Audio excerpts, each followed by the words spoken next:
오실 하나님 말씀은 골로새서 3장의 말씀입니다.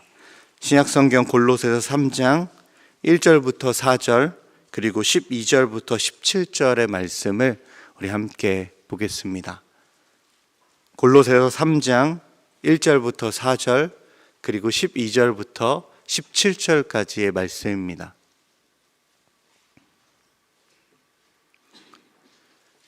살아계신 하나님의 말씀을 함께 받들어 읽겠습니다. 그러므로 너희가 그리스도와 함께 다시 살리심을 받았으면 위의 것을 찾으라. 거기는 그리스도께서 하나님 우편에 앉아 계시느니라. 위의 것을 생각하고 땅의 것을 생각하지 말라.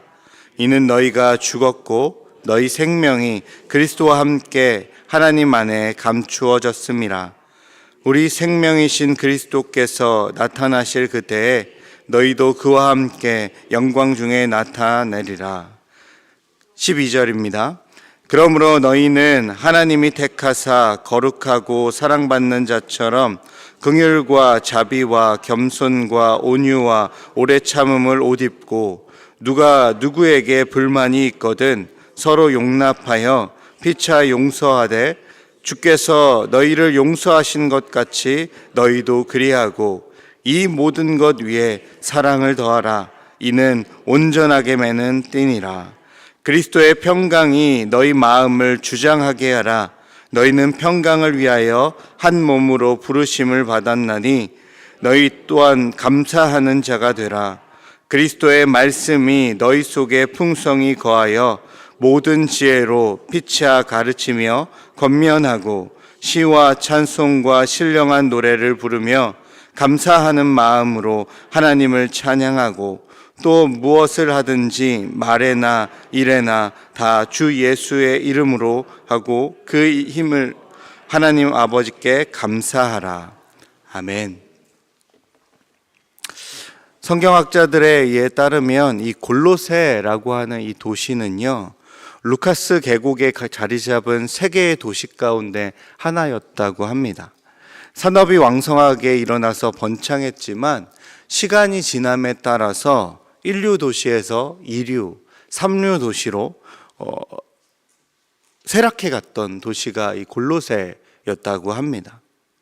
그래서 골로새 지역에 머물던 사람들은요, 골로새 지방을 떠나게 되었다고 해요.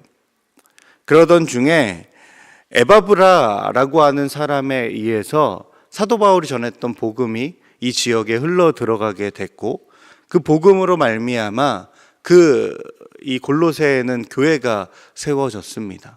복음이 들어간 그 도시는 다시금 소망과 희망을 찾게 되었던 것 같습니다.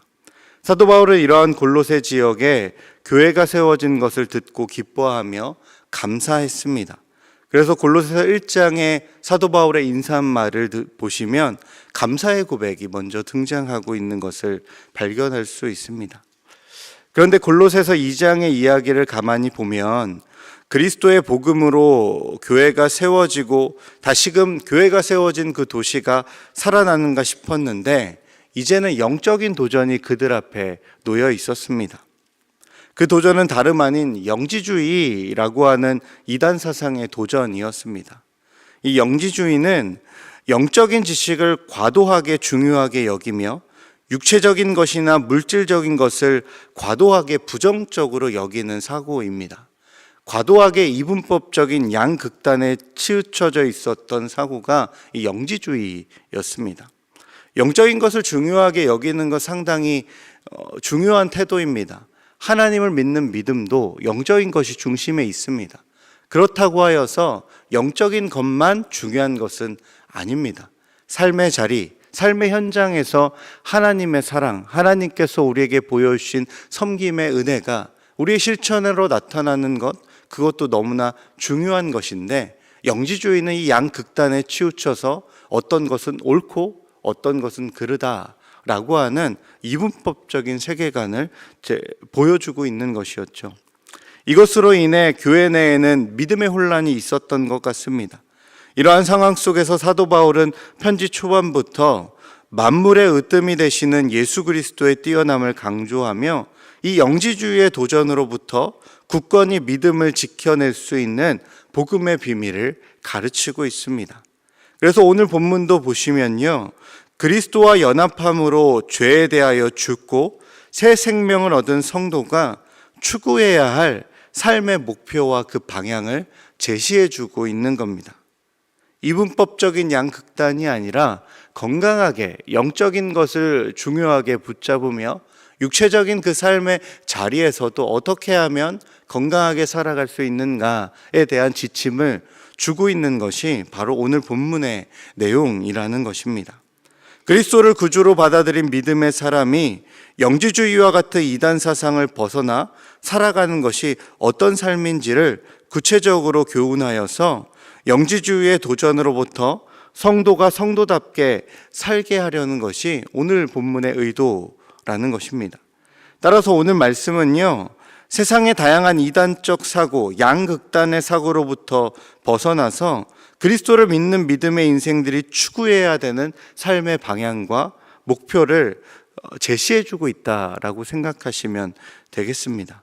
본문 1절과 2절의 말씀을 함께 한번 읽어볼까요? 오늘 본문 1절과 2절입니다. 그러므로 너희가 그리스도와 함께 다시 살리심을 받았으면 위의 것을 찾으라. 거기는 그리스도께서 하나님 우편에 앉아 계시느니라. 위의 것을 생각하고 땅의 것을 생각하지 말라. 여기서 말하는 위의 것을 찾으라, 위의 것을 생각하라 라고 하는데, 이 위의 것이란 말이 무엇일까요? 위의 것이라는 말은요, 원어의 의미상 위를 가리키는 장소적인 의미가 담겨져 있다고 합니다. 그러니까 위의 것이라고 하는 것은 하늘의 것, 하늘을 가리킨다라고 생각할 수가 있겠죠. 당시 유대인의 사고에서는요, 하늘은 곧 하나님을 가리키는 것이기도 합니다. 그래서 유대인들은 하나님 나라를, 하나님의 이름을 부르지 못하고 하늘나라라는 표현을 썼습니다. 그것이 번역될 때 두 글자로 천국이라는 단어로 우리에게 알려지게 된 것이죠. 다시 말해서 위의 것은 하늘의 것이고 하나님의 것을 말하고 있습니다. 성경은 우리가 이 땅에 두 발을 딛고 살아가지만 하늘의 것, 하나님의 것을 찾으며 하나님의 것, 그 하늘의 것을 생각하라라고 말하고 있는 겁니다. 그리고 여기서 찾으라라고 하는 동사는요, 제테오라고 하는 단어를 써서 그 무엇을 발견하기 위해 집요하게 찾는 것, 그리고 열정적으로 구하는 태도를 말하고 있다고 합니다. 그냥 대충 찾아 나서는 것이 아니라 열정적으로 집요하게 어떻게든 그것을 내가 찾아내겠다라고 하는 태도로 서 있는 모습을 묘사하는 말이라는 겁니다. 따라서 사도 바울은요, 영지주의와 같은 이단적인 신앙이 팽배한 현실 속에서 하늘의 것, 곧 하나님의 것을 아주 집요하게 열정적으로 추구하라고 말하는 겁니다. 그것이 성도들의 태도라는 것이죠. 그렇다면 그리스도인이 찾아야 할 하늘의 것, 하나님의 것은 조금 더 구체적으로 무엇을 말하는 것일까요? 오늘 본문 1절 후반부를 보시면 이런 글귀가 있습니다. 그리스도께서 하나님 우편에 앉아 계시느니라. 여기에 그리스도인 추구하며 집요하게 열정적으로 찾아야 하는 그것이 기록되어 있는 것 같습니다. 그것은 하나님 우편에 앉아 계신 예수 그리스도가 구체적으로 그리스도인이 찾아야 할 위의 것, 하나님의 것에 해당한다는 겁니다. 1절은 시작부터 그러므로 너희가 그리스도와 함께 살리심을 받았기 때문에 위의 것을 찾으라고 말합니다. 그리스도께서 하나님 우편에 앉으셨다는 것은요, 참 중요한 표현이죠. 고대 세계에서 왕의 우편에 앉았다는 것은 왕의 권력을 행사할 수 있는 중요한 요직에 있다라는 것입니다. 그리스도께서 하나님 우편에 앉으셨다는 것은요, 창조주 하나님께서 다스리시는 그 통치의 권한이 그리스도에게로 위임되었다라는 말입니다. 따라서 위의 것, 하늘의 것은요, 하나님의 다스림을 위임받은 예수 그리스도의 다스림을 가리키고 있다는 겁니다. 성도는 이것을 찾고 생각하며 추구해야 하는 것입니다. 하늘의 것, 하나님의 것, 그것은 하나님의 다스림, 그리스도에게 위임된 하나님의 통치를 말하고 있는 겁니다. 그렇다면 위의 것을 추구하며 위의 것을 생각하는 삶, 곧 그리스도의 다스림을 추구하고 그리스도의 다스림으로 살아가는 삶은 어떻게 살아가는 것일까? 그 내용이 무엇일까? 우리가 띄어서 읽었던 오늘 본문 12절부터 17절의 말씀이 위의 것, 하늘의 것, 하나님의 것, 그리스도의 다스림으로 살아가는 삶이 무엇인지를 우리에게 세 가지로 말해주고 있습니다. 첫 번째는요, 그리스도의 사랑을 추구하는 삶입니다. 12절부터 14절의 내용을 보시면 긍휼과 자비와 겸손과 온유와 오래 참음과 용서, 이런 덕목들을 이야기하고 있습니다. 그러면서 맨 마지막에 어떤 표현이 있냐면 사랑이 온전하게 매는 띠이다라는 표현을 하고 있습니다.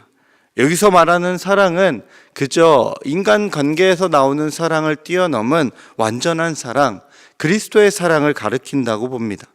당시 옷을 입을 때는 통으로 짜여진 옷을 입었기 때문에 옷 매무새를 가다듬기 위해서는 띠를 허리에 띄어야 옷 매무새가 완전하게 취해졌다고 합니다.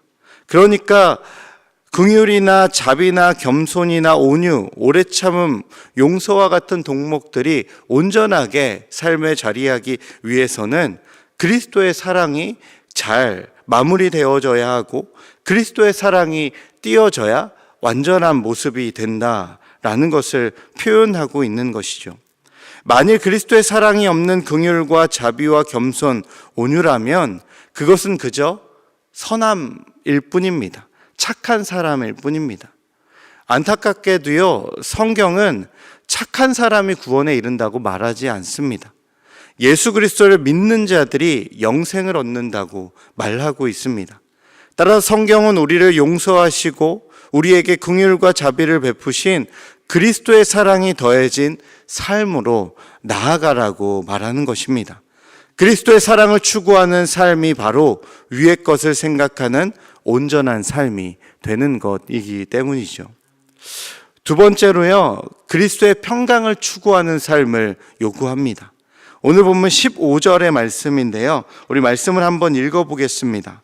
본문 15절입니다. 그리스도의 평강이 너희 마음을 주장하게 하라. 너희는 평강을 위하여 한 몸으로 부르심을 받았으니 너희는 또한 감사하는 자가 되라. 아멘. 사도 바울은 한 몸으로 부르심을 받은 사람들은 평강을 위하여 감사하는 자가 되라고 말합니다. 우리라는 공동체가 모인 그 자리에서 자기가 관심을 받고 싶어서건 엉뚱한 행동을 해서건 평화를 깨려고 하는 자는요, 위의 것을 생각하지 않는 태도입니다. 모두가 평화주의자가 되라는 것은 아닙니다. 우리가 읽었던 말씀 앞절 11절의 말씀을 보시면 그리스도께서는 인종적으로, 사회적으로, 종교적인 편견을 넘어서 만유의 주님으로 좌정하시는 분이십니다. 만유 안에 계시는 주님을 우리가 임의적으로 생각하여 찢어버릴 수는 없지 않습니까? 또 팔복 가운데 화평케 하는 자는 하나님의 아들이라 일컬음을 받는다 하였습니다. 그리스도의 평강을 추구하는 자는요, 진정 하나님의 아들로서 그 권리와 권세를 누리는 축복의 사람이 되는 것입니다. 그렇기에 위의 것, 하늘의 것, 하나님의 것을 추구하는 사람은 그리스도의 평강을 열정적으로 구하는 사람입니다. 이 세상의 것을 찢으려 하지 않고 하나가 되게 하려 하고 하나님의 아들로서 평강을 만드는 피스메이커로서의 삶을 감당하는 자, 그것이 위의 것, 하늘의 것, 하나님의 것을 구하는 자의 삶이다라는 겁니다. 세 번째로요, 사도 바울은 그리스도의 말씀을 추구하는 삶을 살라고 말합니다. 오늘 본문 16절의 말씀 함께 읽어보겠습니다. 그리스도의 말씀이 너희 속에 풍성히 거하여 모든 지혜로 피차 가르치며 권면하고 시와 찬송과 신령한 노래를 부르며 감사하는 마음으로 하나님을 찬양하고. 아멘. 16절 우리가 읽은 말씀 보시면 그리스도의 말씀이 너희 속에 풍성히 거하여 라고 말하고 있죠.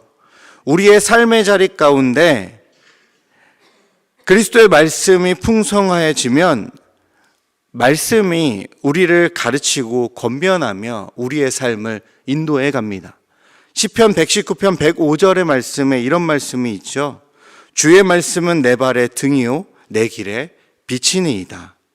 어두워 보이는 나의 인생길에 밝은 빛을 비추어 주는 것이 무엇입니까? 빛 되시는 예수 그리스도요, 말씀 되시는 그리스도의 거룩한 진리 아니겠습니까? 그 말씀을 따라, 그 말씀을 받아, 그 말씀의 인도하심대로 살 수 있는 것이 바로 우리의 인생이라는 것입니다. 그런데요, 그 말씀이 우리 가운데 풍성히 거해지지 않으면 우리는 어둠 가운데 배회할 수밖에 없겠죠. 그때그때 나의 발걸음을 인도하시는 하나님의 그 말씀을 만나는 것, 그 말씀을 따라가는 것이 위의 것, 하늘의 것을 구하며 나아가는 인생, 그 삶이라는 것입니다. 다만 우리가 한 가지 기억하면 했으면 하는 것이 있습니다. 우리가 주일에 예배드리며 기도할 때 종종 그런 기도를 할 때가 있습니다. 오늘의 말씀으로 한 주를 살게 해 주십시오. 참 맞는 기도입니다. 간절한 기도입니다. 그런데요, 우리의 기도는 이렇게 바뀌었으면 좋겠습니다. 오늘의 말씀을 받아 내일의 말씀도 받게 해 주십시오. 이스라엘 백성들이 광야에서 만나를 매일매일 먹었습니다. 만나를 보관해 두었다가는 그 다음날 그 만나는 먹을 수 없는 것입니다. 우리는 오늘의 만나, 하루하루의 만나를 먹고 마셔야 합니다. 주일에 들은 그 말씀은 우리에게 도전이 되고 중요한 말씀입니다. 그러나 그 다음날은 또 우리의 일상의 자리에서 들려지는 그 말씀을 듣고 그 말씀을 붙잡고 살아가는 것이 말씀이 풍성해지는 그 삶 아니겠습니까? 오늘 본문에서 말하고 있는 그리스도의 말씀이 너희 속에 풍성히 거하며 이것이 실행되어지려면 우리는 오늘의 만나, 오늘의 말씀을 구하며 단 한순간 한 절의 말씀을 따라가는 그런 결단의 태도와 삶의 모습이 주어져야 하는 것 아니겠습니까? 그리스도의 말씀을 풍성히 취하는 삶, 그것이 위의 것, 하늘의 것을 구하는 삶입니다. 사랑하는 여러분, 우리는 땅에서 살고 있지만 우리의 영적인 시선이 땅과 세상을 향하지 않고 하늘과 그리스도를 향할 때 우리의 삶의 자리는 하나님이 역사하시고 그리스도가 다스리시는 거룩한 하나님의 나라가 될 줄로 믿습니다. 그리스도 안에는 영광스러운 미래의 약속이 있습니다. 그리스도 안에는 절망의 탈출과 새로운 내일의 시작이 있습니다. 그리스도의 다스림을 찾고 구하는 것이 곧 성도가 온전하여져서 세상을 살 수 있는 유일한 비결인 줄로 믿습니다. 제가 좋아하는 찬양 중에요, 이 강명식 씨가 부른 진리라는 찬양이 있습니다. 그 가사의 한 구절이 이렇습니다. 하늘의 것을 구하면 산다. 하늘의 것을 구하면 산다. 세상 헛된 것에 소망 두지 말고 하늘의 것을 구하면 산다. 사랑하는 여러분, 위의 것을 찾고 위의 것을 생각합시다.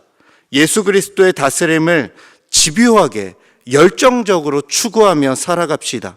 오늘 이 자리에서 말씀 앞에 입술로 아멘하고 여러분들이 걸어가는 일상의 모든 영역에서는 삶으로 말씀 한 절 한 절에 아멘하며 살아갑시다. 하나님께서 저와 여러분들을 그리스도의 영원한 생명으로 살아가게 하실 줄로 믿습니다. 함께